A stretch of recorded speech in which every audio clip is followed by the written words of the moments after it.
नमस्कार। Paris 2024 Olympics में भारत ने जो किया वो वाकई कमाल था। पर क्या आप सिर्फ मेडल्स के पीछे की असली कहानियां जानने के लिए तैयार हैं?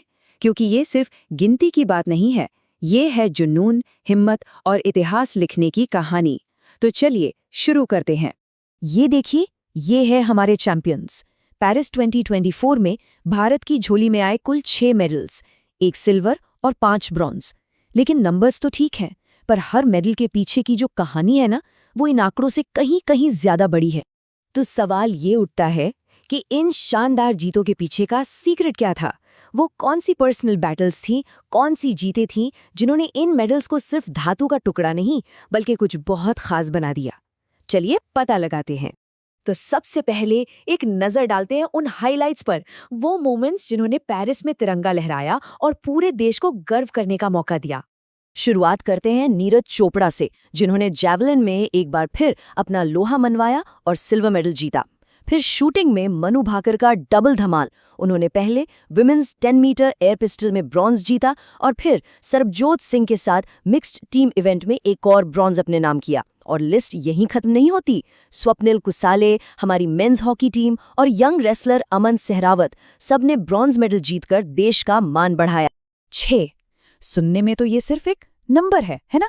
लेकिन ये सिर्फ एक नंबर नहीं है, ये प्रतीक है 6 कमाल की जर्नीज का, जिनमें सैक्रिफाइस है, जबरदस्त हिम्मत है और आखिर में जीत है। और असली मजा तो अब शुरू होगा, जब हम इन मेडल्स के पीछे की कहानियों में उतरेंगे। तो चलिए अब मेडल टैली से आगे बढ़कर बात करते हैं असली हीरोज की, क्योंकि हर मेडल के पीछे एक एथलीट का स्ट्रगल है और कुछ कहानियां तो ऐसी हैं जो सच में दिल को छू जाती हैं। सबसे पहले बात करते हैं मनु भाकर की। ये सिर्फ एक मेडल विनर नहीं है, ये एक हिस्ट्री मेकर हैं। सोचिए, ओलंपिक शूटिंग में मेडल जीतने वाली पहली भारतीय महिला, ये एक नया चैप्टर लिखने जैसा था। वाकई एक हिस्टोरिक मोमेंट था। लेकिन कहानी यहीं खत्म नहीं हुई। मनु यहीं नहीं रुकी। उन्होंने एक ही ओलंपिक में 2 मेडल जीतकर एक और कमाल कर दिखाया। इंडिपेंडेंट इंडिया के इतिहास में ऐसा करने वाली वो पहली भारतीय बनी। मतलब क्या जबरदस्त परफॉर्मेंस थी। पर ओलंपिक्स में सिर्फ जीत ही नहीं होती, कभी कभी दिल टूटने वाली कहानियां भी सामने आती है, जैसे कि रेसलर विनेश फोगट की कहानी। जरा सोचिए, वर्ल्ड चैंपियन को हराने के बाद एक हिस्टोरिक फाइनल से सिर्फ इसलिए बाहर हो जाना पड़ा क्योंकि वजन सिर्फ 100 ग्राम ज्यादा था। कभी कभी खेल कितना क्रूअल हो सकता है ना? तो जहां एक तरफ निराशा थी, वहीं दूसरी तरफ एक नया स्टार उभर कर आया। सिर्फ 21 साल के अमन सहरावत, इन्होंने ब्रॉन्ज मेडल जीतकर हिस्ट्री बना दी और बन गए भारत के सबसे कम उम्र के ओलंपिक मेडलिस्ट। ये जीत बताती है कि इंडियन रेसलिंग का फ्यूचर कितना ब्राइट है। अच्छा, 2024 की इस परफॉर्मेंस को सही से समझने के लिए हमें थोड़ा सा पीछे जाना होगा, क्योंकि ओलंपिक्स के साथ भारत का रिश्ता बहुत पुराना और शानदार रहा है। देखिए, कहानी शुरू होती है 776 बीसी के एंशिएंट गेम्स से। फिर 1896 में आए मॉडर्न ओलंपिक्स। इंडिया की एंट्री हुई 1900 में और 1920 में हमने अपनी पहली ऑफिशियल टीम भेजी। और फिर आया 1928, वो गोल्डन मोमेंट जब हमारी हॉकी टीम ने अपना पहला गोल्ड मेडल जीता। उसे कौन भूल सकता है भला? और जरा ये ग्रोथ देखिए, कमाल की है।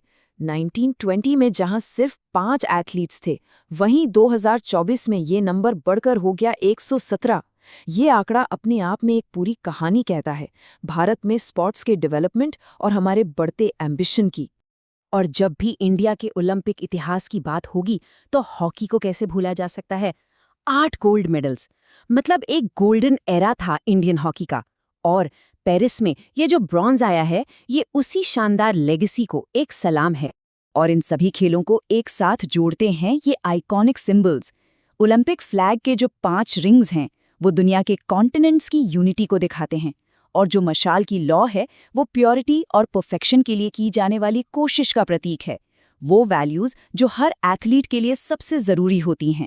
चलिए अब बात करते हैं पैरालंपिक्स की, जहां हमारे इंडियन एथलीट्स ने जो कर दिखाया, वो ह्यूमन स्पिरिट की पावर का एक जबरदस्त एग्जाम्पल है। एक और शानदार इंस्पायरिंग कहानी। यहाँ तो नंबर्स ही अपने आप में पूरी कहानी कह देते हैं। पेरिस 2024 पैरालंपिक्स में भारत ने जीते पूरे 29 मेडल्स और उनमें 7 गोल्ड मेडल्स भी शामिल थे। मतलब ये एक माइंड ब्लोइंग अचीवमेंट थी जिसने पूरी दुनिया को इंडियन पैरा एथलीट्स का टैलेंट और उनकी हिम्मत दिखा दी। और इस शानदार जीत के पीछे कुछ कमाल के रिकॉर्ड ब्रेकिंग परफॉर्मेंसेस भी थे, जैसे अवनी लेखरा जिन्होंने 2 गोल्ड मेडल जीतकर हिस्ट्री बना दी, मरियप्पन थंगावेलु जिन्होंने लगातार तीसरे पैरालंपिक्स में मेडल जीता। सोचिए, फिर सिर्फ 17 साल की शीतल देवी जो हमारी सबसे यंगेस्ट पैरालंपिक मेडलिस्ट बनी, और दीप्ति जीवन जी जिन्होंने मेडल जीतकर सारे बैरियर्स तोड़ दिए। तो पेरिस में इस जबरदस्त शो के बाद सवाल ये है कि अब आगे क्या? यहाँ से इंडियन स्पोर्ट्स का फ्यूचर कैसा दिखता है? तो नजरें अब टिकी हैं लॉस एंजलिस 2028 पर और फिर ब्रिस्बेन 2032 पर। मतलब मौके बहुत हैं दुनिया के सबसे बड़े स्टेज पर अपनी एक अलग पहचान बनाने के और अपनी कहानी को और भी शानदार बनाने के। और आखिर में एक बड़ा सवाल, 2036 में ओलंपिक्स होस्ट करने के लिए इंडिया की तरफ से बिड की बातें चल रही हैं। तो पेरिस की इन जीतों को और देश के बढ़ते कॉन्फिडेंस को देखते हुए क्या लगता है, क्या भारत दुनिया के इस सबसे बड़े स्पोर्ट्स इवेंट की जिम्मेदारी उठाने के लिए तैयार है? ये एक ऐसा सवाल है जो आने वाले सालों में इंडियन स्पोर्ट्स का फ्यूचर तय कर सकता है। इस पर सोचना तो बनता है।